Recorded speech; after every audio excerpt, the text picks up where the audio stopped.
everyone, Battery H here, back with another episode of Road to Ruin. And yeah, we are still in the mine pit. We've just actually gone up to the office and we're going to be taking another digger, a little heavier one, from Sheffield to Oban, Scotland. It's about 745 kilometers away. And well, the story that we're going to discuss today is probably a little bit about Oban itself. Not a whole lot about its history, but the town and the distillery around which it exists. But before that, we've got to get this thing hooked up. So let's back it in here and we'll get on our way in just a moment.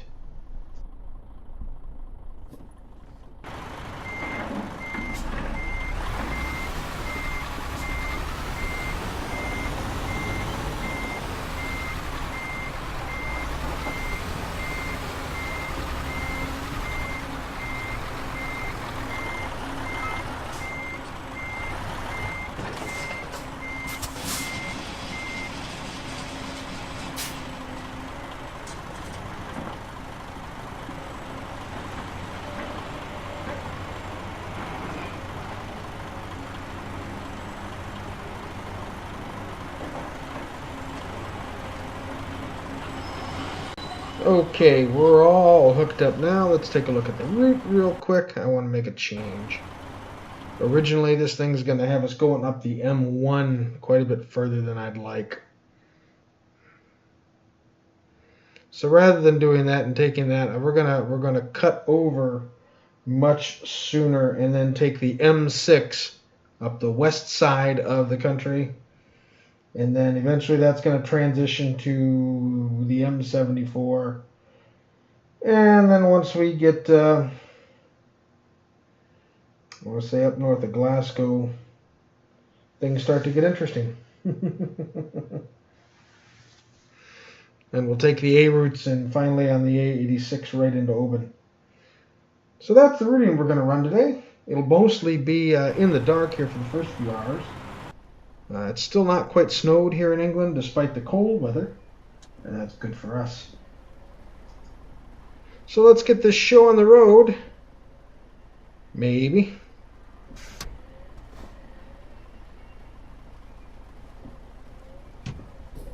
And start driving. Oh, so once we get out of the mine, we'll start talking about the town of Oban. It is pronounced Oban, despite being pronounced O-B-A-N. Oban is actually a Gaelic word, and it means little bay. And yes, it is on the shore of a horseshoe-shaped bay, and it's quite protected, which leaves you to think, well, what are they going to do in a little bay? Well, if you're on the west shore of Scotland, you're obviously going to have some fishing gear and that sort of thing. But let's get this beast of a tractor up here. Slow. I don't want to put the diff lock on if I can avoid it, because I'll never remember to take it off.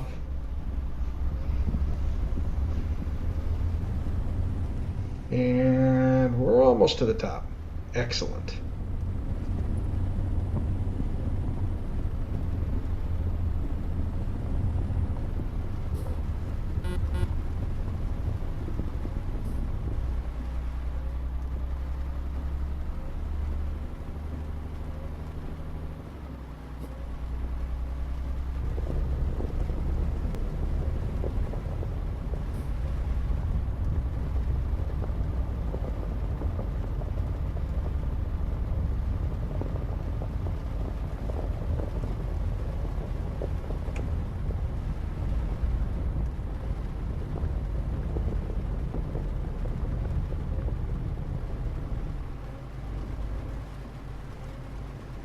Okay, now that we're back on the road, we can talk some more about Oban.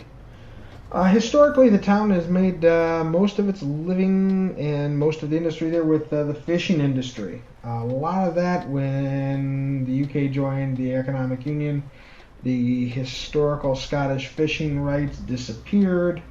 To some extent, that's been sort of a help because they've really limited the amount of fishing there, and it's allowed the stocks to replenish, come on, let's turn out of here. This truck decided to get real close.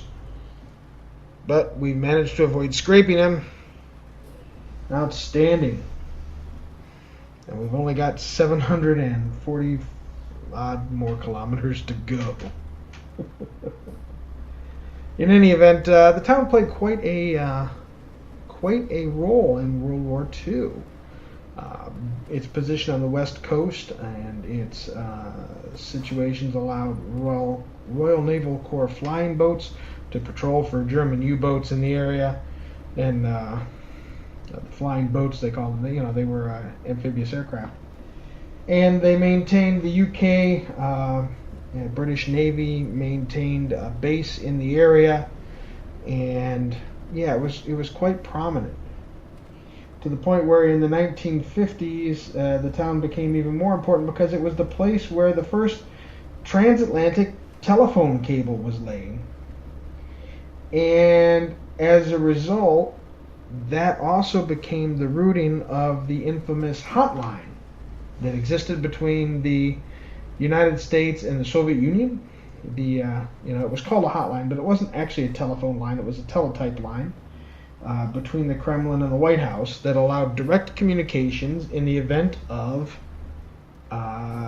stressful, intense situations that would allow the president and the Soviet premier to communicate directly to one another and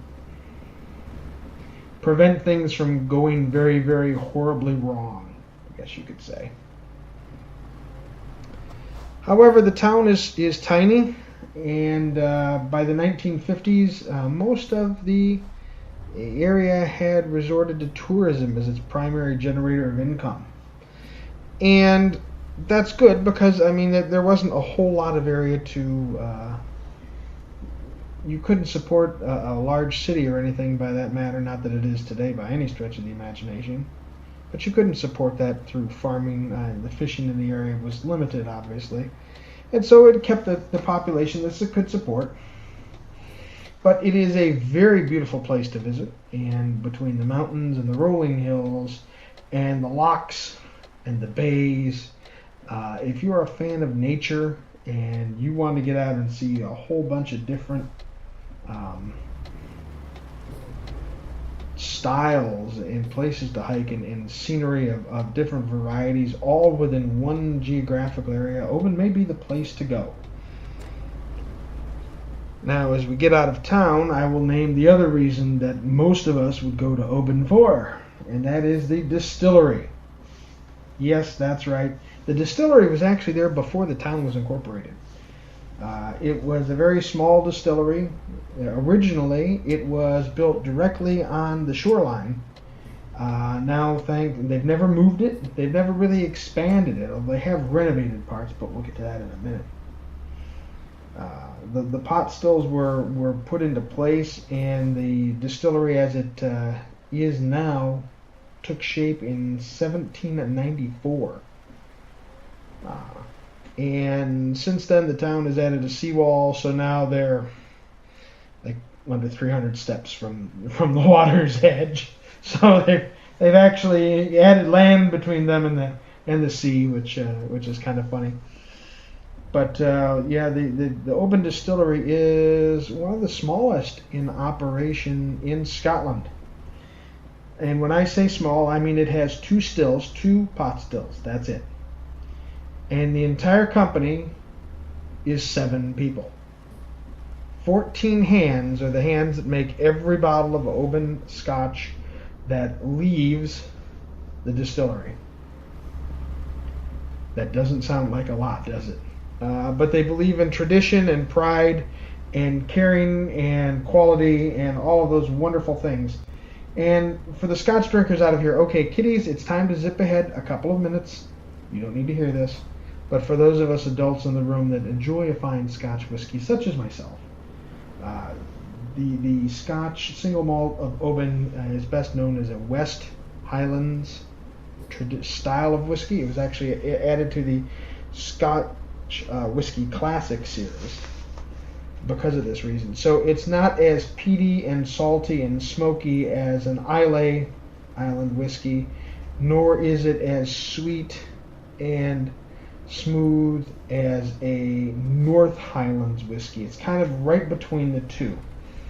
So if you're interested in trying those really harsh and hard whiskeys, you might want to try a Western Highlands whiskey first, like Oban, and it comes in a great single malt edition.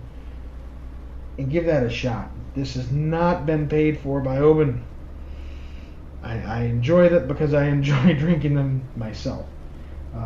It's a great whiskey. So 7 employees, hard to believe, but that's all that it needs on this little bay. Now, before I send us off to some more music and relaxing tones as we drive through the night and the early morning on our way into Scotland and the beauty of the scenery that it involves, I want to describe just what else that the distillery has done for the town. When they were in the process of renovating, they renovated a couple of times. Actually, the distillery went quiet, went dark for a couple of periods, one from 1931 to 37, and again from 69 to 72.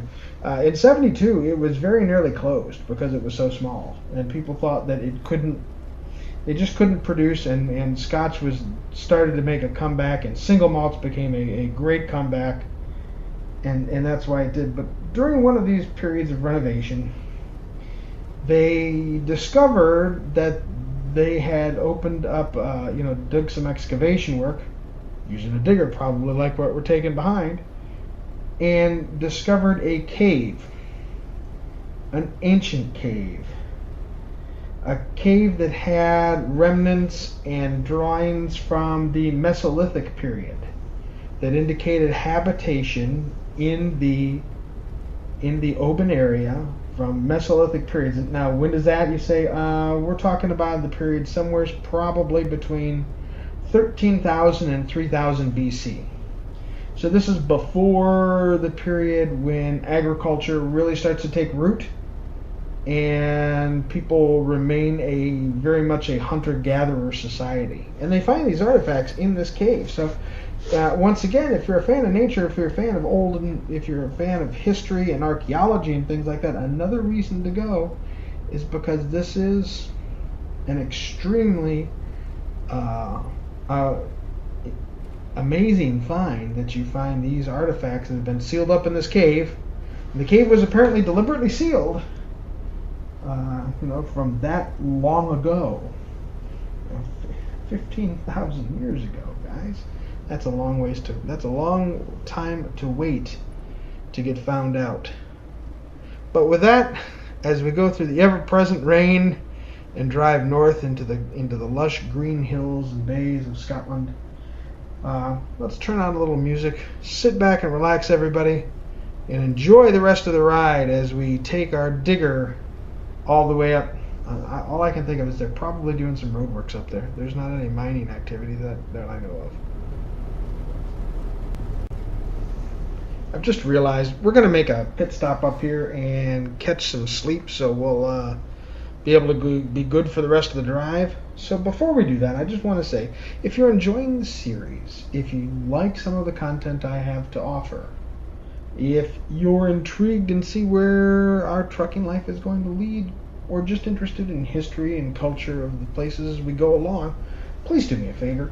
Consider hitting that subscription, giving us a thumbs up, maybe even the bell icon if you really want to know when one of these is going to come out. And most importantly, leave a comment below, guys. Let me know what you want to hear, where you'd like to see me go, where the future holds for us. Those kinds of things all go toward getting this channel out there a little bit. Tell your friends that might be interested in this sort of thing. It all makes a difference, guys. And I do read your comments. I might not respond to every single one, but yes, I do read them. And, it's always enjoyable to see what you guys think and what you guys want to see and hear. So, I don't like to do calls to action to people, but it really is a big deal for us to get noticed out there. We're a very tiny channel here, and obviously we haven't been generating a huge number of views, but all that can be accomplished with just a little bit of help from you guys. So thanks a lot. We're going to catch some Z's up here, and once we do that, we'll get started in the morning and pop a little music on. So sit back, relax. I'm going to close the curtains and get a brief rest, and we'll be on the way in just a couple of in-game hours here.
I just want to say thanks again for watching. We've arrived safely in Oban.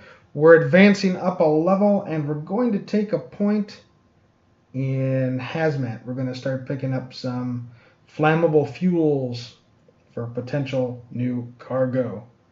Once again, everybody, thank you for watching. I hope you've enjoyed it as much as I've enjoyed bringing it to you. Have a great day and drive safe out there.